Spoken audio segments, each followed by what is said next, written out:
MCC हैन, यो हर्क सम्मानको कार्यकर्ता र समर्थकहरूले खालि एमसीसी मात्रै भन्छन्।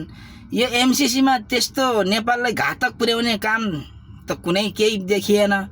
मैले पनि पढेको, मैले पनि हेरेँ। एउटा गरिब देशहरूलाई चाहिँ एउटा योगदान गर्ने अमेरिका एउटा सरकारी संस्था रहेछ। अनि अमेरिकाको एमसीसी नेपालमा हुँदाखेरि हुने के नहुने के मुनि कमेन्ट गरौँ त, कि यिनीहरूले नबुझेको कि मैले नबुझेको हो।